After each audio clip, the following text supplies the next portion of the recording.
Look, elections have consequences, and you can elect people who deliver results for you and for this country, or you can elect people who take away your freedom and engage in performative stunts while doing so. I mean, you take a look at the election in Louisiana recently. A MAGA Republican governor, Jeff Landry, was recently elected, and today he invoked biblical figures as he signed into a new law requiring public school classrooms in the state to display the 10 Commandments. There was a young girl standing behind him as he was signing this bill into a law, and she literally passed out behind him. She fainted, and he didn't do anything while this little girl fainted. And I was just thinking, while the MAGA Republicans are engaged in stunts like this, they don't follow any of the commandments at all. And so we did a video at the MeidasTouch Network about Donald Trump's behavior.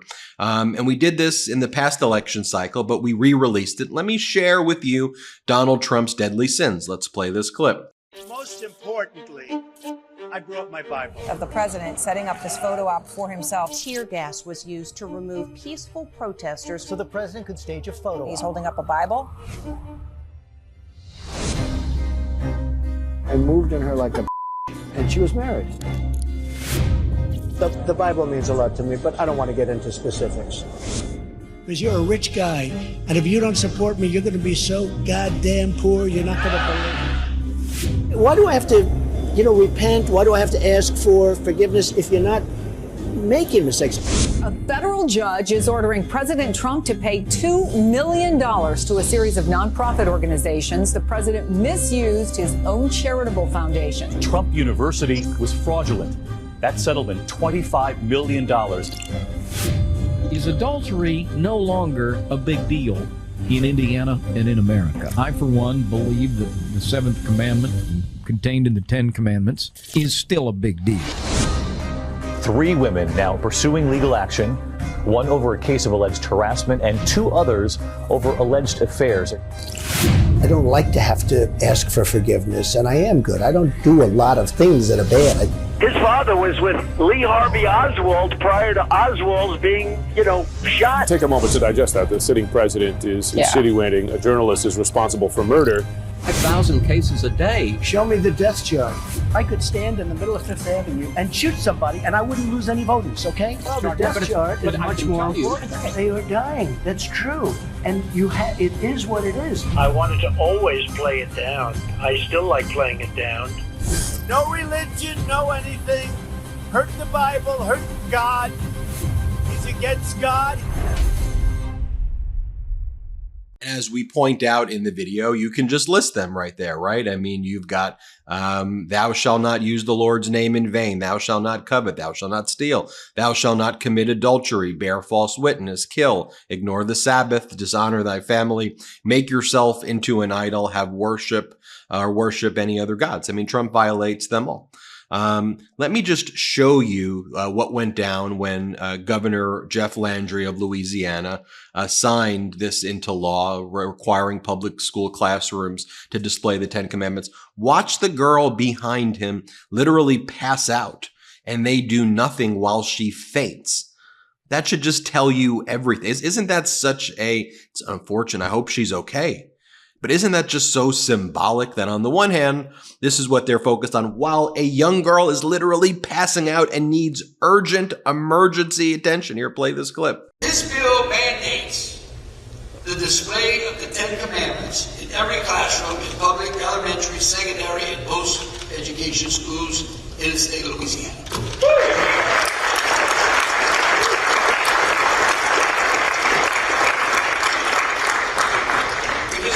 Respect the rule of law, you got to start from the original lawgiver, which was Moses.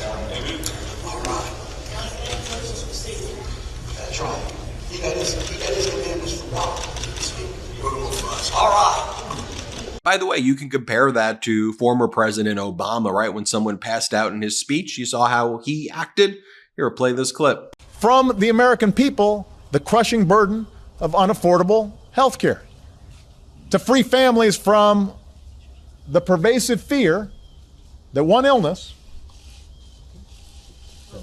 There you go. You okay? I'm right here. I got you. Yeah. No, you're okay. This happens when I talk too long. You'll be okay. Here, why don't you go? You got it? Come on. And by the way, as the Patriot Takes account pointed out, so I guess are the Republicans in Louisiana still rejecting summer food aid for children? So there are a number of states that think it's too woke to provide summer food aid. More than a dozen Republican states have declined to join a federal program this year to give low-income families $40 per child monthly grocery benefit when schools close for the summer. And we go, why are they doing that? They want their people to feel bad. They want to hurt their people. They want their people to feel angry. And then what they want to do with the anger, and by keeping people uneducated in where this actually is coming from, that they're blocking aid, that they're blocking programs to help the people, then they come along in their predatory way and say, this is all about the woke people and these are the people who are doing this to you. I mean, just take a look too. Donald Trump recently gave a speech at a church, not the fake black church where he gave a speech, or the black church with all white people in it wearing MAGA hats and shouting Donald Trump's name in a place of worship. How disrespectful can you be? But before that, Donald Trump gave a speech in another church in Arizona. And at that other church, Donald Trump led a chant where they were cursing and saying the word BS over and over again in a place of worship, just cursing in church as part of a political campaign. Just think about that altogether. Here, play this clip. So they come up with this order. I won't say it because I don't like using the word bullshit in front of these beautiful children. So I won't say it. I will not say it. But this thing allows millions of people.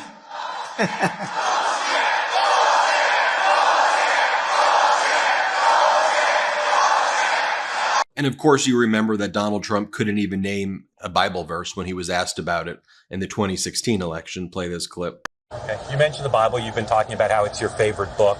And you said, I think last night in Iowa, some people are surprised that you say that. I'm wondering what one or two of your most favored Bible verses are, and why. I wouldn't want to get into it because to me that's very personal. You know, when I talk about the Bible, it's very personal. So I don't want to get into verses. I don't want to get into. There's no verse that means a lot to you that you think about or cite. The Bible means a lot to me, but I don't want to get into specifics. Even to cite a verse that you like? No, I don't want to do that. You're an Old Testament guy or a New Testament guy? Probably equal. I think it's just an incredible. The whole Bible is an incredible. I joke. Very much so. They always hold up the Art of the Deal. I say my second favorite book of all time. But I just think the Bible is just something very special. Or when Donald Trump said 2 Corinthians at Liberty University, by the way, whose founder had to, who left in shame after it was discovered all of these, you could go and look at all the Falwell stuff and the sex stuff and the cover-up and the fraud and all of the things going on. They're here to play the clip. And I asked Jerry and I asked some of the folks because I hear this is a major theme right here, but 2 Corinthians, right? 2 Corinthians 3:17. That's the whole ball game. And while all of that's going on, you have the MAGA Republicans in Congress replacing American flag pins with pins of AR-15s. You have Donald Trump bragging that he's done nothing to save children from being shot in school. Play this clip. Perhaps worst of all, even as they turn America into a crime-ridden, gang-infested, terror-filled dumping ground, Joe Biden and his thugs will do everything in their power to confiscate your guns and annihilate your God-given right to self-defense. You have a right to self-defense. You've always had that right. And during my 4 years, nothing happened, and there was great pressure on me having to do with guns. We did nothing. We didn't yield. And once you yield a little bit, that's just the beginning. That's the avalanche. And then here's what President Biden had to say about that. Play this clip. My predecessor told the NRA convention recently, he's proud that, quote, I did nothing on guns when I was president. And by doing nothing, he made the situation considerably worse. That's why every town, why this summit, why all of you here today are so damn important. We need you. We need you to overcome the unrelenting opposition of the gun lobby, gun manufacturers, so many politicians when they oppose common sense gun legislation. Yet Donald Trump posts these images, these blasphemous images. The convicted felon, adjudicated sexual assaulter, posts photos of constantly of Jesus on his shoulder. Donald Trump makes this statement about well, if you're Jewish, you should be ashamed of yourself if you don't vote for me. How dare you? Play the clip. If you're Jewish and you vote for him, I say shame on you. And Donald Trump makes videos like that with each religion. He says the same thing. If you're Catholic, you should be ashamed of yourself if you don't vote for me. Here, play the clip. Under crooked Joe Biden, Christians and Americans of faith are being persecuted like nothing this nation has ever seen before.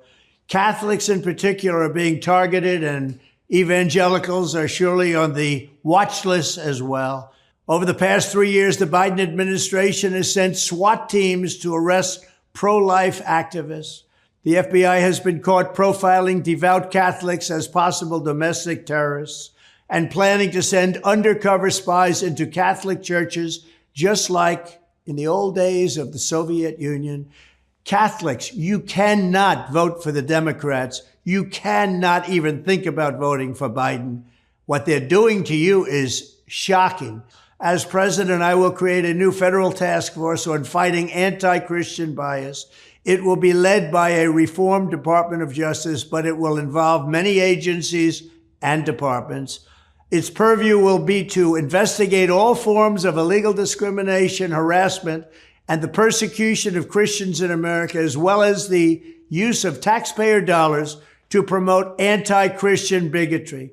Among other initiatives, the task force will review the past DOJ persecutions and prosecutions for evidence of anti-Christian prejudice, and it will also look at government agencies, universities, and major corporations that have adopted anti-Christian diversity, equity, and inclusion programs. You're just making up horrible, horrible stuff right there. And again, at the end of the day, just deliver for the people. There's a place, whether you're religious or not religious, we should respect that. There's a separation of church and state. And that needs to be respected. I like that President Biden, while he is a religious man, he actually attends church, which, by the way, if he did or didn't, really wouldn't change my view of him at all. But he attends church and he doesn't put it in our faces. Someone asked me, they said, well, why doesn't he do it? Wouldn't it help him in the election if he just went out and talked about it more? And I said, that's not what politics should be about. And President Biden, for him, religion is his own private thing that he has with his family, and he has deeply held views, and he's not imposing them on others. It's that simple. Anyway, hit subscribe. Let's get to 3 million subscribers together. Thanks for watching. Enough! Send it to the big house, not the White House. Get the new exclusive tees, mugs, and stickers right now at store.MeidasTouch.com. That's store.MeidasTouch.com.